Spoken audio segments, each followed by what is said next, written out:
friends, it's Christy. Welcome back to my channel. Today I'm going to be making a card using the new Lawn Fawn Build-A-Barrel apple dies.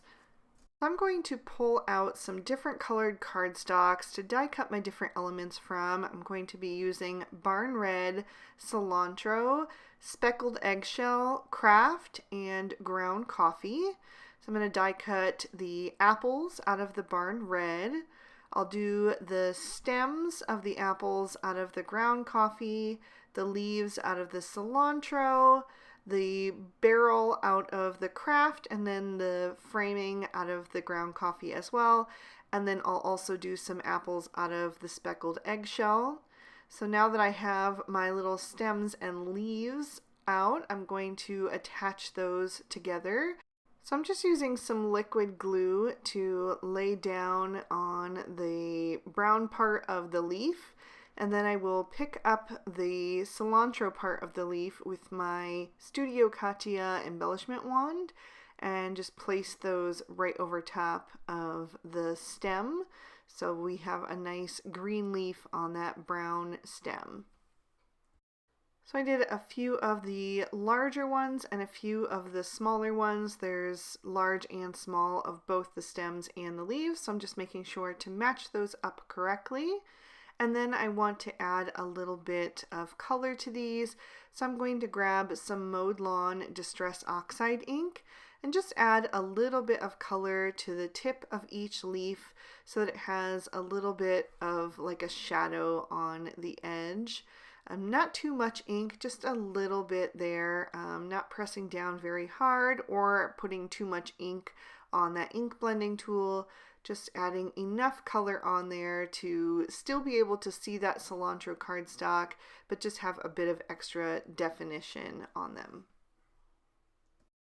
Next, I die cut one of the meadow borders using more cilantro cardstock, and I'm going to continue using that mowed lawn to add a bit of definition to the top edge.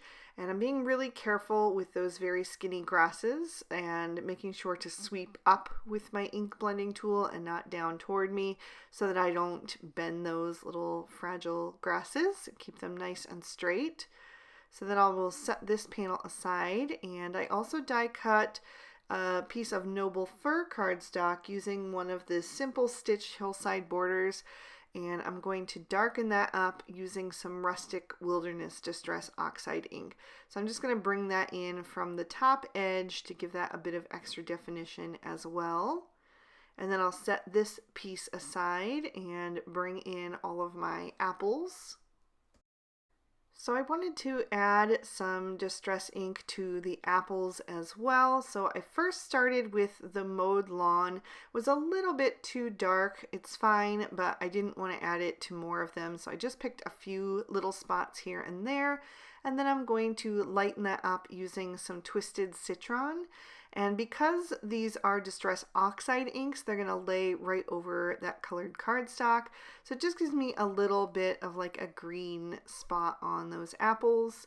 And then I also wanted to bring in some softer pinks. So I'm going to use some Kitsch Flamingo and blend a little bit of that onto some of my apples as well. Some of them I'll do with both the green and the pink, and some of them will just have the pink. I wanted them each to have their own unique look. And then I'm going to bring in some candied apple to kind of just blend it all together. So I'm going back to a red to just knock some of that green and pink back and make it just a little more subtle. So once I'm done with that, I'm going to grab the pieces of speckled eggshell cardstock, and I'm going to glue those onto 3 of the larger apples. So I'm just choosing 3 of those at random, and then gluing the smaller apple, which I die cut out of the speckled eggshell, and just putting that right on top so that you get a little bit of that red border on the outside edges. Then I'll bring in the barrel, and I'm going to use some Gathered Twigs Distress Oxide ink to add a little bit of shading to the craft section of that barrel. And then once I have that looking how I like it, I'm going to grab the ground coffee piece and I'm going to glue that right over top. So I'm just adding some glue in thin beads, and then I will line that up between the little die cut sections. You can kind of see the little stitching detail in between each section, so it's really easy to figure out where it needs to go. I also needed a sky, so I'm taking a piece of Bristol smooth surface cardstock and blending on some salvage patina distress oxide ink using the cloudy stencil. And I'm just making sure to change the orientation of that stencil each time so I get a new cloud formation. And I'm pressing down firmly as I leave the stencil and then letting up on the pressure as I go up the panel to give it that softer look. I'm going to do 3 rows of clouds, and then I'll add a little extra color at the bottom just in case any of that shows. And then I'm going to grab both of my grass pieces and I'm going to do some gold splatter. So I'm bringing in my Gansai Tambi Starry Colors, and I'm just going to mix that up with a thin paintbrush and then splatter that all over all 3 pieces of that background. Once I'm happy with how that's looking, I will set this panel aside to dry completely, and I will go back to my apple die cuts. I want to add some details. First, with one of these, I wanted to turn it into apple slices. So I'm just carefully cutting around the core as you would with an apple if you were going to eat it. So I'm going to get 2 slices out of one of them. And then on the others, I'm going to take a Copic marker and I'm going to draw in some little seeds, or you could use the seeds that came with the Reveal Wheel apple add-on, but I don't have that die, so I'm just going to draw them in by hand using an E57 Copic marker. Then for the rest of my apples, I'm just going to add the stems by opening up that little slot that the die cuts. And then I'm going to use a piece of Post-it tape to hold that stem in place on the back so that everything is nicely connected, and I will do that for all of the apples. So I put the small stems in the smaller size apple and the larger stems in the larger size apple, but you could absolutely mix and match them. It doesn't have to be that way. So now I'm ready to start assembling, and I've die cut the 3 background pieces with the outside in stitch rectangle stackables to give me that nice stitching detail on the outside edges, and also just trim them down slightly so that I will have a border on my card. So I'm going to glue the Noble Fir piece flat to the cloudy backdrop, and then I'm going to add some foam tape to the Meadow Border cilantro piece. And I just put it at the bottom and then up the 2 sides because I needed to have room to tuck my apple barrel behind. And I've added some foam tape to the back of that as well, but before I peel that off and attach it, I want to get my apples situated. So I'm just going to take them and insert them where I think I want them to go, and once I'm sure that that's how I want them to look, I'll add a little bit of glue to adhere them to the barrel or to each other as I go up the stack, and just fill that up as high as I think I want it to go. And I can adjust that later on, but I just want to kind of get a few in there at least to start so that I can figure out the rest of my scene. And I'm making sure to kind of give them a little twist to the left or the right to make them look, you know, so that like they've been just tumbled into the barrel. I don't want them all to be like standing completely straight up and down. I want them to be kind of just tilted a little bit to the left and the right. And I want to make that barrel look nice and full. So I'm just going to keep adding until I have a look that I like. And this last one I'm even going to add on its side, so you just see a little bit of it popping up there to give it a more natural look in that barrel.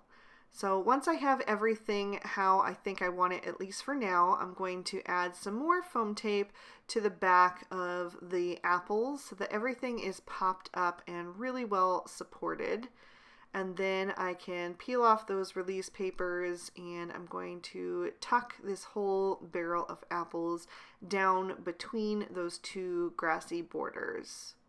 Just making sure it's on there nice and straight.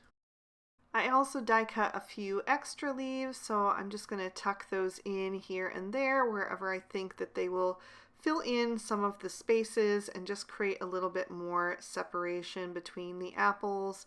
I'm also going to take one and just put it on both the left and the right of the apple barrel behind the apples, just flat to the card to make it look nice and full. Then I'm going to take my cut apple pieces and I'm going to place those down at the bottom of the scene. One of the seeds, I didn't like how it came out. They weren't very even. I should have drawn it in with a pencil first, but I couldn't find my pencil, so I just decided to freehand it, and I just thought they turned out kind of uneven. So I'm not going to use that one. I'm just going to use the better of the two, and then the two separate apple slices I will adhere as well down in the grass. And then I'll also add a couple of leaves coming up from behind that larger apple slice. Then I'm going to take some pattern paper from the Gotta Have Gingham Rainbow 6x6 pad. I'm going to flip through until I find this pink gingham, and I'm going to trim that down with my paper trimmer to be just the size of the front of my card. I'm also going to stamp out my sentiment, and I'm using the Apple-solutely Awesome stamp set. And I'm stamping out my sentiment in 2 different rows with some jet black ink. I'm doing the Have An in one line and then the Apple-solutely Awesome Day in a second line. And I'm stamping that down twice to make sure it is nice and bold. And there you can see that's the stamp set that I used. Then I'm going to set that aside and do an insert for the inside of my card. And I die cut that with the outside in stitch rectangle stackables as well. And I'm stamping with the lobster ink, and I did Your Apple-solutely Awesome with the apple barrel on the inside. So I've added some foam tape to the back of those 2 sentiment strips, which I've cut down with the smallest of the everyday sentiment banners. And I'm going to add one to the top left of the card and then one to the bottom right of the card. And once I have those lined up, I will trim off any excess with my Cutter Bee scissors. And then I can start assembling everything. I'm going to take the insert and glue that to the inside of the card first. And that's going to give me a nice border of that barn red cardstock showing through on the outside edges. Just making sure that's lined up and then pressing that down to adhere it. And then I will cover the front of my card with the Gotta Have Gingham. And I had accidentally sprayed some white ink on that card base, but since I'm covering up with the pattern paper, nobody will ever even know except you guys. And then I'll glue my focal panel right in the center of that and make sure that that is nice and secure. And then I decided that I wanted to add a couple more apples into this barrel. I just felt like it needed a bit more height. There was too much room at the top of the scene. But since I already had foam tape behind those apples, I did have to kind of trim them down a bit to squeeze them behind, but no big deal. So I'm going to add one more over on the right hand side and then another one in the center. And then I added one additional leaf as well to kind of fill in the space between that tallest apple and the top sentiment strip. And that is going to finish up this card, so I will lift that up so you can see all of the detail and catch that gold sparkle in the background. There's also another peek at the inside. I really hope you guys enjoyed this one. If you did, please be sure to hit that like button and subscribe. Ring that notification bell so you never miss a video. I post new ones every Monday and Friday. And this card will also be on the Lawn Fawn YouTube channel today, so if you'd like to watch it again, you can view it over there. All of the products I use will be listed and linked in the description bar below, and if you'd like to keep watching, here are 2 extra videos I thought you might also enjoy. Thank you so much for spending your time with me. Have a great day. Bye-bye.